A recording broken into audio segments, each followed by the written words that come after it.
Welcome to the Duke's Farm. My name is Dennis Duke Waniala. As usual, this is where we talk farming. And today we are going global. We are now in Ghana.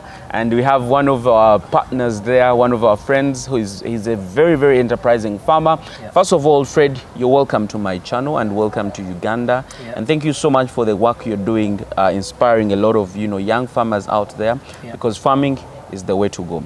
I hope you're doing fine. I'm doing amazing. How is really the goat business in Ghana? It's doing well. And before that, I want to say hi to your viewers. I know we are all a big fan of Duke Farm, so thank you also for the work that we're doing. And by the way, don't forget to subscribe to his YouTube channel, Farming in Africa. Yeah. Yes. Yeah. So let's talk about building a cheap goat pen. A lot of farmers have reached out to me. They want to build the pen. Sometimes when you tell them the cost, they run away. But now that we have you, who is equally an expert, you've built a couple of pens before, and at your farm you have one. How does somebody build a cheap goat pen? Yeah. Or how does somebody ensure the pen is cheap? Yeah. Is it just about being cheap or something that is worth the money? Because there are two different things. Yeah. I think being cheap or expensive is very relative to what you're doing, right? Yes. Example, let's say you're a new farmer. You want to start goat farming. And what we always recommend is start small. And when I started with actually my exotic breed, I started with only 2. So with 2 goats, that means that the pen that I'm going to build is relatively going to cost me smaller than having, over 100 goats and building a pen for that 100 goats. So depending on the size of goats that you're starting, definitely, you want to then plan the kind of pen that you want to build. And that will tell you sort of how much you spend on that. But it basically depends on the size that you want to start with. Again, in terms of materials, the kind of materials that you use could determine how expensive your goat pen will be or how cheap it will. Most of the time, and I have been a victim of this when I started my cattle farm, I decided to build a good ranch because I went to the US, did a lot of research, and by then I was just starting farming in Africa. So the energy, the excitement was high, just like most of you when you want to go into farming. And guess what I did? I bought metal round pipes and weathered it, created the ranch, their playing ground, and then also created all the various departments where they are going to stay. That metal ranch cost me a lot. And guess, to my realization, when I brought the cows in, they didn't want to stay in. So they ended up breaking a lot of them because they weren't used to being hoarded in one place. This was a big mistake that I made for myself by investing so much into that. So farmers, what I'm trying to say is, when you want to go into any venture, we are talking about goat farming, but your first priority is not how expensive or the quality materials that your goat pen needs to be.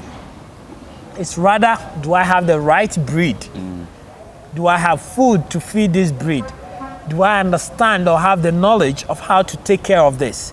Do I have proper management for this? Because if you build the nicest and most expensive goat pen, what if you end up not being able to rear the goats? Your investment is gone. What if the goats end up not surviving the kind of environment? Your pen is gone. So as you're starting, start the cheapest way that you can so that you use that to learn. And once you are in business, you can now start investing and buying quality materials. Goat pen is the easiest of all the pens that I've actually built. I like to have my goat pen raised so that their dung and pee will fall, on the ground where that can be collected as manure. That can also be swept and not stay in the pen. So I always raise my pen at least about 3 to maybe 4 feet higher. And that's what I like to do so that I have access to the bottom to clean and so on. Raising it means that you need poles to be able to put on the ground. These poles, depending on the kind of wood or what kind of material you're using, you need to protect the base of it so termites and so doesn't attack it once you put in the soil. You have various options. You can treat it, you can put it in the plastic, you can put it in a round pipe just to protect that. Pour concrete, make that strong. There are so many great trees out there that you can use depending on where you're watching this video from. But look, in my case, I use the teak tree, which we all know is known to be a very hard wood that when I put on the ground, it's going to give me good sort of strength and will survive the termites and so on once I treat it. Once you've built up that pillars, the next thing for you to do is your basement. What are you going to use to create the platform? In my case, the cheapest way to do it is to actually use the back of a teak tree. What do I mean by that? In Ghana, we process a lot of the teak tree for export. And before you can process it or take it into the container, you actually have to cut the back of it, which is done here as well in Uganda. I've seen a couple of factories processing trees. That back, guess what? They are being sold to food vendors and restaurants for firewood. Here in my case, I collect it at a very cheap cost. Can you imagine I take a whole truck and they fill it for me for like 500 cedis, which is less than $100. I bring it to my farm, it's able to cover my whole platform and even cover the sides. So by so doing, I'm reusing this wood that would have been used for firewood for actually my pen, and it will cost me very less. Of course, in future, when I'm in business, I am in business, but when I'm really in business, like serious business. Exactly, and the profit margin is good, and I can now say, that goat is very ugly. That goat pen is very ugly. Let me now build something with roofing sheets, with plain wood and all those things, right? And then that can come into play. So what you're trying to say is somebody should start with what they can afford for now as they see the business. And when the business perhaps picks up and the profit is high, then they can venture into maybe look at having those quality materials. Exactly the point, right? How big is your goat pen?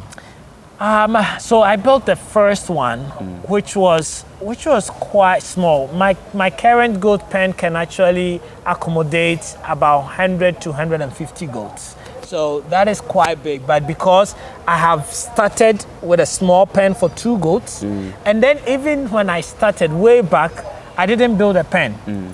I had a chicken pen that I had no chicken in. So what I did was just cover the sides and use the floor. And then I raised a portion of it. Goats, one thing about goats is they are very active. You always need to create a playground for them. So even if you look at my current goat pen, it's done on about maybe 2 plots of land, which is about 120 by 140 size of land. And the goat pen is just on a very small, it's probably about 45 by 80. And the rest is their playground. So the goats actually won't spend too much time in their pen. So why invest the money into it after all? You keep them at night because goats doesn't like rain.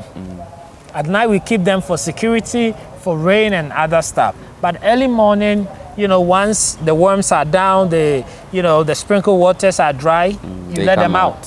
They are playing, they are feeding, they go back in the evening when the sun is set, right? So when I actually started, I didn't build the goat pen. I used my chicken pen and then graduated into building a small one for the few that I was starting, and then recently built sort of my big pen. Okay. Yeah. How much did it cost you to build that pen, and what dimensions?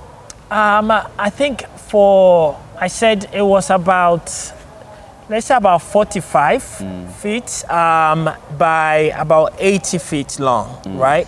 And as I said, most of the materials that I used were sort of junks that I picked from the teak factory. So I think with that truck that was costing me about 500 cedis, I probably bought about 3 of them, which is about 1,500 cedis. I will convert it into dollars. I know I'm talking in Ghanaian currency. And then the pillars was about 10 cedis. I probably bought maybe about 20 of those. So that's, you know, that's about 200 cedis plus this 1,005. We're looking at maybe about 1,700. So let's say even 2,000. We are still within less than $500, right? And then I created a feedlot in between after the demarcation where each goat at each different pen can feed from there. So I had to buy some nets to cover that. But in total, I think that goat pen didn't cost me more than $1,000 to build. A goat pen that is going to be able to host over 100 goats to about 150 goats didn't cost me more than $1,000. But the unique thing about it is I was also involved in the building. My team were there. Even the carpenter that we got was delaying us. So at some point we had to let him go after he has done the roofing. So we had to do the platform and the site by ourselves just to save money and also to move at our own pace, which we were expecting to do as fast because our goats were then coming from South Africa, which was the imported one. So we had to take matters into our own hands and build faster. Okay. Right. How clean should this goat pen be?